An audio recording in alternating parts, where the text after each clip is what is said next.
Avengers issue 14 sees our next response to the vampire invasion. Captain America puts out a call for help and assembles an ad hoc team of first responders. We've got Hercules, Kate Bishop Hawkeye, Quicksilver, and Hazmat. They spend the entire issue killing vampires and saving lives. We get some nice individual character moments demonstrating who everyone is and how author Jed MacKay sees them. While the main Avengers are solving this threat, they're on life-saving duties, and that's a really nice use of these characters. And they pretty much just do that until a S.H.I.E.L.D. helicarrier shows up.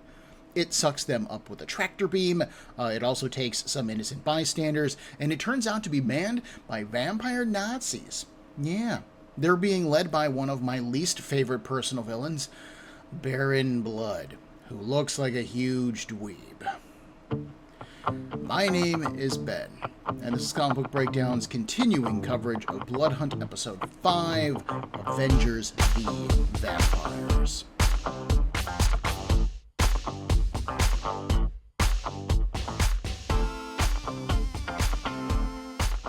This issue works pretty well, as maybe unamazing as I made that synopsis sound. I like that the main Avengers cast is trusted to handle the main threat over in the Blood Hunt series, while Captain America mounts a response here. It makes perfect sense that someone like Captain America wouldn't just sit on his hands and wait for someone else to save the day, but it's nice to see him trust characters like Carol to continue running the Avengers. He doesn't need to step in and go, "Hang on guys, let me take charge, because I'm Captain America." That's honestly just really nice and refreshing to see. Those who did respond to his call are interesting, simply because there are so many different heroes in New York City that just having these four show up feels unlikely. Admittedly, many heroes are dealing with their own threats and problems elsewhere. Spider-Man has his own tie-in miniseries. Characters like Dagger and Elsa Bloodstone are showing up in the Blood Hunters miniseries. So, there are other characters doing things. But it still feels weird to have such a small group of heroes when there are so many of them in New York. From a writing perspective, it does make perfect sense to limit the cast. After all, MacKay only has 22 pages of comic book, so limiting the cast allows him to focus on them. And every character does get a few pages of them fighting vampires in creative ways, which they narrate over, so you're able to get a feel for them. This also allows Jed MacKay to demonstrate their individual powers, their not responsibilities, but their personalities and their motivations. We get to see cool things like Hazmat, who is able to control radiation, modulate her radiation to UV radiation, creating sunlight, essentially, and then she flash fries vampires. Hercules is wielding the Sword of Apollo, which is, imbued with the power of the sun, I guess. And Captain America is actually fighting with a silver-lined version of his shield.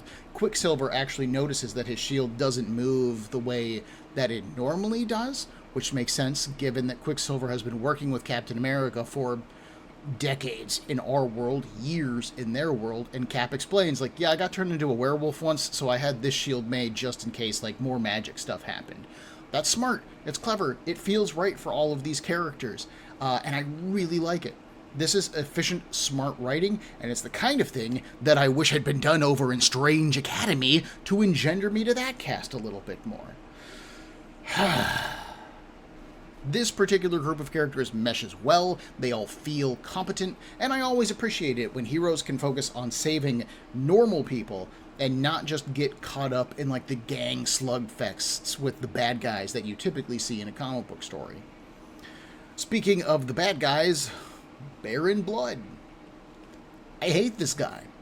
And not because he's a good villain where you hate that he's a villain because you enjoy that particular character so much. Someone like Magneto or Apocalypse over in the X-Men comics, who I really love to see show up, and I hate that they're a bad guy because they're such interesting characters. Baron Blood, I just think is stupid. He looks stupid, and he feels like the joke villain of the Marvel vampire diaspora. Marvel has done so many different vampire bad guys over the years, and it always comes back down basically to Dracula, but Baron Blood, ugh. For those unfamiliar with his character, John Falsworth was a member of the English aristocracy who got turned into a vampire during a trip to Transylvania by Dracula himself. He then joined the German forces, meaning the Nazis, and tried to kill his own brother and niece in an act of revenge. He has died and come back, I think, a few times, and in general, again, I think he's pretty lame. His costume is this purple and black piece with these huge vampire bat wings on his headpiece, and he's got underarm wings, and is just looking. If Batman makes dressing like a bat look cool, then Baron Blood makes dressing like a bat look super stupid. There is also something that I personally hate about the combination of vampires and Nazis. Like, either group is evil enough that doubling down on them feels unnecessary.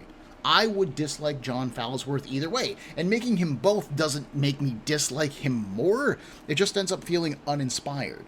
I didn't like this idea when I read it in the Hellsing manga, and I don't like it here. I'm probably never going to like it, to be quite honest, because you don't become more evil. Like, you reach a certain point of evil, and it's like, yeah, that guy's clearly evil. He's a Nazi. Oh, he's a Nazi, and he's a vampire? Wow, that guy's the worst.